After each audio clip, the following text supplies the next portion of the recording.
Assalamualaikum warahmatullahi wabarakatuh. Nama saya TC Dr. Muhammad Anis Fakhri bin Muhammad Anis Fu, berasal dari Batu Uban, Pulau Pinang. Sekarang tinggal di Seberang-Jaya, Pulau Pinang. Sekarang saya bertugas sebagai salah seorang Senior Manager Head of Department untuk Manufacturing Services dan juga Facility Department di salah sebuah multinational corporations. Pendidikan awal saya di Sekolah Kebangsaan Sungai Gelogo, Pulau Pinang. Kemudian untuk sekolah menengah, saya bersekolah di Sekolah Menengah Kebangsaan Datuk Haji Muhammad Noor, Gelogo, Pulau Pinang. Kemudian saya menyambung pelajaran ke Sekolah Menengah Teknik Batu Lancang, Pulau Pinang untuk tingkatan 4 dan tingkatan 5. Alhamdulillah, selepas mendapat keputusan yang baik dalam SPM, saya ditawarkan untuk sambung belajar pada tahun 2002 di Institut Kemahiran Mara Sungai Petani, Kedah Darul Aman dalam bidang sijil teknologi kejuruteraan elektrik, penjaga jentera elektrik A1. Pada tahun 2006-2007, saya ditawarkan untuk sambung belajar ke Institut Kemahiran Mara Kuala Lumpur, Kampung Pandan dalam bidang sijil kejuruteraan elektrik kuasa, penjaga jentera elektrik A4. Selepas itu, untuk program diploma, bachelor, master dan doktorat, saya belajar secara PJJ, pengajian jarak jauh, sambil bekerja dan sambil belajar. Sewaktu bekerja tu saya ambil eksekutif diploma Electrical Electronic Technology di UTM secara sambilan. Kemudian saya menyambung secara sambilan juga untuk eksekutif diploma Facilities and Building Maintenance Management di UTM. Kemudian pada tahun 2015 saya ambil inisiatif untuk pelbagaikan lagi saya punya kelayakan dalam bidang akademik, iaitu saya menyambung pelajaran dalam Executive Master in Safety, Health and Environment di UNISEL, Universiti Selangor.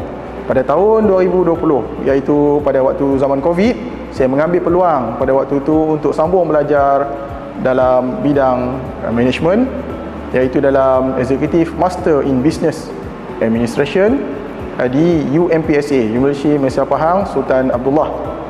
Dan pada waktu tersebut juga, disebabkan saya mendapat keputusan yang baik dan juga menjalani program yang dengan baik, saya ditawarkan oleh akademi untuk menyambung saya punya pembelajaran dalam bidang Doctorate in Business Administration bersama dengan International Business School of Scandinavia, IBSS. Dan Alhamdulillah pada tahun 2024, saya berjaya graduate dan convocation dan menggenggam segulung ijazah Doctorate in Business Administration. Selain saya menyambung pelajaran dan menambah kelayakan saya dalam bidang akademik, saya juga berusaha untuk menambahkan lagi saya punya ilmu, saya punya kemahiran dan juga kelayakan dalam bidang kemahiran, kompetensi dan juga professionals. Untuk pengetahuan, dalam bidang construction, saya adalah salah seorang pemegang Certified Construction Site Manager, Construction Site Safety Supervisor untuk Electrical Works yang ditauliahkan oleh CIDB, Construction Industrial Development Board of Malaysia. Dan untuk pengetahuan, saya juga adalah salah seorang Assessor Panel untuk program Construction Site Supervisor Electrical Works. Dalam bidang Safety and Health ataupun dalam bidang keselamatan dan kesihatan pekerjaan, saya adalah salah seorang OSH Coordinator ataupun Occupational Health and Safety Coordinator yang ditauliahkan oleh JKKP, Jabatan Keselamatan dan Kesihatan Pekerjaan Malaysia. Saya juga adalah salah seorang Certified Scaffold Erector dalam bidang scaffolding untuk tubular dan juga frame. Dalam bidang elektrik, saya juga adalah pemegang kompetenan penjaga jentera elektrik voltan tinggi BO 11 kV. Dan sekarang saya sedang menyambung BO 33 kV. Dalam bidang teknologi drone, saya juga adalah pemegang RCOC-B dan juga RCOC Module 1 EVLOS. Apa itu RCOC-B dan RCOC-1 EVLOS? RCOC-B adalah Remote Control Certificate of Competency dalam bidang drone yang ditauliahkan oleh CAAM, Civil Aviation Authority of Malaysia. Kami adalah pemegang lesen yang boleh mengendorse ataupun boleh mengendalikan misi-misi drone secara kompeten ditauliahkan oleh CAM. Dalam bidang yang terbaru, kita tahu Malaysia sedang menuju ke arah negara maju dan juga ke arah net zero carbon emission. Antara salah satu inisiatif kerajaan adalah untuk mempelbagai atau memperbanyakkan lagi pemegang-pemegang kompeten dalam bidang renewable energy. Dalam bidang ini saya pun menambahkan kelayakan saya dalam bidang renewable energy atau RE Okey, saya adalah pemegang GCPV, Grid Connected Photovoltaic Competent Person, Testing and Commissioning untuk Chargeman, ya, ditauliahkan oleh SEDA, Sustainable Energy Development Authority of Malaysia. So dalam pekerjaan harian, saya mengurus pekerja, staff dan juga orang-orang kompeten dan professionals. So saya perlu meningkatkan pengetahuan saya dalam bidang coaching dan juga training. So untuk dalam bidang ni, saya adalah certified trainer yang ditauliahkan oleh HRBC dan juga certified trainer yang ditauliah oleh JPK, Jabatan Pembangunan Kemahiran. Okey, permulaan ataupun journey saya dalam bidang TVET bermula sebenarnya apabila saya disihati ataupun diberi guidance oleh arwah abah saya, Encik Muhammad Nisfu Muhammad Nor, untuk sambung belajar di Sekolah Menengah Teknik dalam bidang teknologi elektrik. Dan alhamdulillah, memang ayah arwah abah saya dan juga mak mungkin nampak bakat saya dalam bidang skills TVET, kemahiran. So saya pun menyambung pelajaran ke sana dan alhamdulillah dapat result yang sangat baik. Untuk pengetahuan, sepanjang tingkatan 4 dan tingkatan 5 pada waktu tersebut, saya adalah pelajar terbaik untuk tingkatan 4 dan tingkatan 5 elektrik. Dan selepas mendapat result yang sangat baik dalam SPM, sebenarnya saya ditawarkan juga untuk sambung pelajaran ke institusi lain dan juga universiti. Tetapi atas nasihat, dorongan dan juga sokongan daripada arwah abah saya dan juga mak saya, saya sambung belajar ke Institut Kemahiran Mara Sungai Petani, Kedah dalam bidang sijil teknologi kejuruteraan elektrik, penjaga jentera elektrik A1. Berbagai cabaran dugaan lah, kalau dikatakan sangat banyak. Pertama sekali, persepsi ataupun tanggapan orang ramai pada waktu tersebut disebabkan saya tak mengambil aliran akademik, saya lebih kepada kemahiran. Dan disebabkan itu banyak tanggapan yang agak negatif, yang agak kurang baik, terutama diberikan kepada arwah abah dan juga mak, kan, sebab saya dapat result yang baik dalam SPM, tapi kenapa tak pergi ke institusi akademik, tapi pergi ke institusi kemahiran. Tapi benda tu jadi satu cabaran dan satu pembakar semangat untuk saya lebih berjaya. Dan alhamdulillah apabila sambung belajar di IKM Sungai Petani pada waktu tersebut, dengan sokongan, dorongan ilmu dan juga pelbagai pembelajaran yang diberi oleh pengajar-pengajar yang bagi saya antara pengajar-pengajar yang terbaik pernah saya jumpa. Alhamdulillah, setiap semester saya jaya mendapat anugerah pengetua untuk semester 1, 2, 3, 4, 5 dan 6. Dan alhamdulillah kita berjaya membawa satu dimensi baru dalam bidang TVET. Sebenarnya sebelum saya habis AKM tu lagi, saya telah ditawarkan pekerjaan oleh satu kontraktor bukan Bumi Putra dalam bidang aircon. So selepas saya habis, saya memang kerja dengan company tersebut dan saya ditawarkan untuk sambung belajar untuk Chargeman A4. Dan bagi saya penerimaan industri untuk megang TVET ni memang sangat-sangat diterima lah, sebab mereka memang mencari satu individu ataupun pekerja terus masuk ke alam pekerjaan, boleh buat kerja.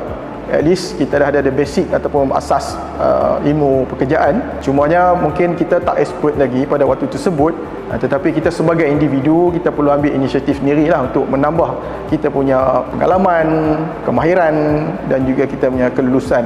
Antara pengalaman yang terbaik ataupun yang seronok lah sewaktu belajar di Institut Kemahiran Mara pada waktu tersebut ialah, saya boleh katakan Mara ni adalah satu tempat yang sangat sesuai untuk kami sebagai individu asuh, didik dan juga perbaiki diri kami sendiri. Sebab di Mara sendiri pada waktu tersebut, sewaktu kami mendaftar masuk, sedangkan uniform tu pun adalah uniform yang sama, semua berbaju kuning, semua berseluar hitam, semua berambut pendek. So tak kisah anda daripada keluarga kaya, keluarga miskin, keluarga sederhana, semua nampak hampir sama. So ini adalah salah satu, bagi saya lah, sebagai pendapat peribadi saya, ini adalah satu approach yang sangat baik daripada Mara untuk nak samaratakan semua, supaya apabila sambung belajar tak ada yang rasa rendah diri atau terlampau meninggi diri. So kita semua hampir sama. Kemudian pembelajaran ataupun didikan ataupun ilmu yang dicurahkan oleh pengajar-pengajar Mara pada waktu tersebut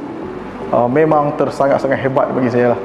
Walaupun penuh dengan kekasaran, penuh dengan pelbagai lah yang boleh saya cakap, baik ilmu yang dicurahkan secara rasmi ataupun tak rasmi, tetapi itulah yang menjadikan kami manusia sekarang. Sebab bila kita masuk ke dalam industri, cabaran tu sangat hebat. Tetapi apabila kita dah dapat semua tu ataupun dah dididik, diasuh di IKM pada waktu tersebut, Apabila kita masuk ke industri, kita dah jadi, kalau bahasa Penang ni dia kata dah bangli lah, dah jadi terbiasa. So kita boleh adapt dengan cultures, dengan attitude ataupun pekerjaan sebenar, di alam pekerjaan sebenar tu. Okey, untuk penerimaan TVET di Malaysia pada masa sekarang, sebagai salah seorang profesional dalam bidang pengurusan, saya boleh katakan bahawa penerimaan industri untuk penggiat TVET adalah sangat-sangat hebat. Sebabnya kalau kita tengok umpama di Pulau Pinang sendiri, kita ada lebih kurang 300 ke 400 multinational corporations. So antara multinational corporations ini, mereka ni adalah pelabur-pelabur sangat hebat lah, dengan keuntungan yang besar, dengan teknologi yang hebat. So mereka ni akan datang tanam modal, buka plant, buka manufacturing di Malaysia. So untuk membuka salah satu perniagaan di Malaysia, mereka perlukan beberapa faktor. Sebab saya banyak terlibat dalam setup atau setting up of new manufacturing plant. Antara salah satu faktor apabila kita bertanya kepada expatriate ni ialah mereka sukakan Malaysia atau pilih Malaysia antara negara-negara lain adalah disebabkan kita mempunyai talent pool ataupun kita mempunyai human capital yang sangat berkemahiran tinggi, yang boleh bercakap English, yang mempunyai kelayakan akademik yang baik. Di antara faktor-faktornya lah. Dan kalau kita tengok, TVET sendiri adalah satu bidang yang sangat relevan untuk para pelabur masuk ke Malaysia. Sebab apabila mereka hendak membina kilang yang baru, mereka perlukan orang yang sangat berkompeten, berkelayakan dan juga berkemahiran untuk menjadi salah seorang daripada pihak pengurusan untuk construction of the new building. Sebab apabila kita ni dilantik, contoh melalui pengalaman saya sendiri, apabila kita dilantik oleh syarikat untuk lead the project dalam Malaysia, so kita ni lah single point of contact. Apabila kita perlu berhubung dengan pihak authority di Malaysia, kita perlu berhubung dengan pihak-pihak arkitek, pihak-pihak perunding, pihak-pihak contractors. So ini semua memerlukan kemahiran, memerlukan sasiah, memerlukan pengalaman, memerlukan kelulusan, juga memerlukan satu kemahiran yang sangat luar biasa lah untuk nak lead the entire chain of project, ataupun dalam project management dia panggil to lead the entire project life cycle. Untuk TVET di Malaysia, kalau sebab TVET ni dia pelbagai bidang. TVET, kita ada TVET dalam bidang construction, electricals, mechanicals, air conditioning dan segalanya. Dan semua ni digarapkan dalam bidang facilities management. Sebab facilities management ni adalah satu bidang yang diverse, dia pelbagai. So dalam facility management kita in charge of, kita manage soft services dan juga hard services. So dalam ni lah kita punya skill pengurusan, skill technical, skill yang pelbagai itu diperlukan untuk kita lead the entire project to make sure that project tu siap, daripada planning and design, daripada construction, daripada maintenance, daripada operations until the life cycle of the project lah. Pada pendapat saya, pada tanggapan orang ramai terhadap TVET sekarang, semakin baik dan tersangat baik dan semakin diterima ramai. Kalau kita tengok laporan yang terbaru dikeluarkan oleh pihak kerajaan, sebelum ni TVET lebih kurang 25,000 orang lah yang apply, tapi alhamdulillah sekarang dia dah naik berganda kepada 250,000 orang. So sebenarnya kita sangat berterima kasih kepada pihak-pihak yang berkepentingan yang terlibat secara langsung dalam mempromosikan TVET, dan terutama kepada kami sendiri sebagai penggiat TVET. So kami punya misi untuk nak promote TVET ni kepada orang ramai, dan sebenarnya memberi satu kesedaran kepada ibu bapa lah sebenarnya. Dan saya sendiri, saya sangat berterima kasih kepada arwah abah saya dan juga mak saya yang sangat-sangat memberi sokongan dan dorongan kepada saya dan untuk masuk dalam bidang TVET di awal dulu. Walaupun pada masa tersebut tanggapan, persepsi orang ramai terhadap TVET ni adalah untuk orang yang fail, yang tak lulu SPM, orang yang tak boleh berjaya di masa depan. Tapi tak, alhamdulillah kita berjaya buktikan bahawa TVET tu mampu untuk kita pergi ke tempat yang lebih baik, dapat jawatan yang sangat tinggi, yang sangat baik, dapat income yang sangat alhamdulillah baik, dan kita juga mampu untuk duduk sama rendah, berdiri sama tinggi dengan pihak-pihak lain. Dan yang terbaiknya ialah apabila kita mampu untuk bersaing dengan expatriate, dengan bangsa lain, dengan orang daripada negara lain, dan kita berjaya menunjukkan bahawa kita di Malaysia mempunyai kualiti untuk lebih berjaya daripada mereka lah. Pada masa sekarang Malaysia menuju ke arah negara maju, dan apabila menuju ke arah maju ni kita perlukan satu dinamik ataupun dimensi baru. Untuk pengetahuan, Malaysia sedang menuju ke arah IR 4.0 ataupun Industry Revolution 4.0, di mana pada waktu sekarang IoT, Internet of Things, AI, VR, semua tu mainkan peranan. So untuk penggiat TVET, so kita pun perlu up to date kan, kita dah tak boleh lagi ketinggalan, so kita perlu up to date. Macam saya sendiri pun alhamdulillah sekarang saya sedang menyambung ataupun menambah pengetahuan saya, kompetensi saya dalam bidang Certified Data Center Facility Operations Manager. Sekarang saya sedang dan akan lead projek untuk pembangunan data center di Pulau Pinang dan sekitar utara. Sebagai salah seorang penggiat TVET, saya rasa ini adalah peluang terbaik saya untuk menambah pengetahuan dalam bidang data center, dan kepada penggiat-penggiat TVET yang sedang ataupun akan masuk ke dalam industri, so mereka boleh invest ataupun venture dalam bidang ni. Teknologi AI, drones, kemudian computing, data center, semua yang berteknologi tinggi. Sebab kalau kita tengok dalam laporan-laporan mengatakan 10 tahun ataupun 20 tahun pada sekarang, kebanyakan pekerjaan yang akan diambil oleh AI. Tetapi apabila kita boleh menambah kemahiran, pengalaman dan kelayakan kita dalam bidang teknologi, so kita tak akan ketinggalan, tetapi kita lah yang akan lead, kita lah akan menjadi pelopor untuk bidang-bidang tersebut.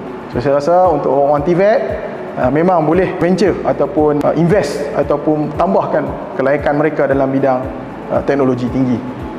Harapan saya kepada pelajar-pelajar sekolah lepasan SPM, sambunglah belajar. Jika anda agak kurang berbakat dalam bidang akademik, TVET adalah jalannya, dan TVET ni adalah salah satu bidang yang sangat-sangat bernilai tinggi, sangat-sangat diterima dalam industri, dan insya-Allah anda akan menjadi orang yang sangat berjaya, baik dari segi kemahiran, technicals, pengurusan dalam bidang TVET. Sebabnya bila kita ni TVET, kita adalah seorang yang hands on. We can do the things by our own ends. Dan insya-Allah dengan kemahiran yang kita ada dalam bidang TVET, kita akan boleh gunakan dalam kehidupan seharian kita pun. Dan untuk pengetahuan semua, saya sendiri adalah pemegang TVET, bermula daripada sertifikat, dan sekarang alhamdulillah dalam Doctorate in Business Administration. Saya sebenarnya dalam bidang pekerjaan saya sendiri dulu adalah bekas security guard, kemudian bekerja sebagai seorang technician, dan alhamdulillah naik ke tahap engineer, manager, senior manager, dan sekarang di pihak pengurusan dalam head of department. Dan selain daripada bekerja dengan industri, saya juga mempunyai enterprise saya sendiri dalam bidang kejuruteraan, dalam bidang safety and health, dalam bidang training, dan inilah kegunaan TVET. Selain kita mempunyai kelayakan akademik, TVET adalah salah satu bidang yang sangat diperlukan dalam industri, sebabnya kebanyakan lesen-lesen, sertifikat ataupun kelulusan dalam TVET ni, dia adalah berhubung dengan peraturan akta dan juga undang-undang. Saya bagi contoh, umpamanya dalam bidang elektrik, selain daripada kita mempunyai diploma, degree ataupun master dalam bidang elektrik, untuk kita mengoperasikan sistem elektrik tersebut, sebenarnya kita perlu menjadi orang kompeten. So untuk menjadi orang kompeten, kita memerlukan satu kelayakan. Apa kelayakan tu? Contohnya macam saya sendiri adalah penjaga jentera elektrik. Sebab kita memang tertakluk dalam Akta Bekalan Elektrik 1994 yang mengatakan bahawa setiap perpasangan elektrik perlulah dijaga, dikawal oleh orang kompeten. So siapa orang kompeten tu? Itu antaranya adalah penjaga jentera elektrik, jurutera elektrik kompeten, penyelia elektrik kompeten ataupun pendawai elektrik kompeten. So boleh nampak di situ betapa perlunya orang kompeten yang berstatus TVET untuk masuk ke dalam industri dan mengoperasikan bisnes, perniagaan dan juga industri itu sendiri. Itu baru satu dalam bidang elektrik. Kita pergi pula ke bidang construction. Construction sendiri pun, yes, betul, kita perlu orang yang ada diploma, degree dan master. Tetapi untuk kita membuat serta-serta kerja, kita memerlukan orang kompeten. Contohnya orang yang berkemahiran, contohnya BWI, Building Wiring Installer, ataupun ACMV, Air Conditioning and Mechanical Ventilators.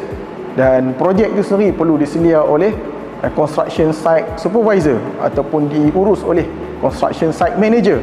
So semua ni selain daripada akademik yang kita ada, kita juga perlu equip diri kita dengan kompetensi dan lisensi yang ditauliah oleh badan-badan berkanun, badan-badan yang berautoriti. Harapan saya kepada Mara terus memberi peluang, dorongan dan juga support kepada pelajar-pelajar untuk sambung ke dalam bidang TVET dan beri kesedaran kepada ibu bapa yang penting sekali lah. Sebab apa? Ibu bapa ni memainkan peranan, sebab ibu bapa ni sebagai pendorong ataupun penyokong kepada anak-anak. So bagi banyak lagi peluang, banyak lagi kempen, banyak lagi pendedahan, penerangan kepada ibu bapa tentang betapa penting, betapa hebat, betapa baiknya ataupun betapa bernilainya bidang TVET kepada masa depan anak-anak. Saya ucapkan jutaan terima kasih kepada pihak MARA atas segala sokongan, dorongan dan juga peluang yang diberikan kepada saya yang datang daripada keluarga yang sederhana, yang datang daripada kelulusan yang sangat rendah kan, tetapi alhamdulillah melalui didikan, asuhan dan juga ilmu yang dicurahkan oleh MARA, peluang yang diberikan oleh MARA boleh menempatkan saya supaya menjadi salah seorang insan yang berjaya dan berjaya di dunia dan juga akhirat, dan juga memberi kami satu jati diri yang kuat untuk terus maju di masa depan. InsyaAllah bagi saya sendiri pun sebagai penggiat TVET keluaran produk MARA, saya akan usaha secara sendirian juga, ambil inisiatif sendiri untuk mempromosikan tentang TVET MARA kepada semua. Dan untuk pengetahuan, alhamdulillah setakat ini saya mempunyai lebih kurang hampir 500 orang di bawah selian saya yang saya sendiri ambil inisiatif untuk promosikan tentang TVET MARA, dan mudah-mudahan mereka pun akan menjadi orang yang berjaya, dan mereka juga akan guide, inspired dan juga motivate anak-anak buah mereka. Supaya saya sendiri pun saya tak mampu nak bagi duit, tetapi insya-Allah saya mampu untuk bagi dia orang jalan, guidance, dan supaya bila dia orang pergi bagi tahu benda yang sama kepada anak-anak buah mereka, dan inilah saham akhirat. Mudah-mudahan benda ni diberkati oleh Allah Taala, dan yang kebaikannya kepada agama, bangsa dan negara kita sendiri, insya-Allah. Rakyat disantuni. Terima kasih. MARA, MARA terus MARA.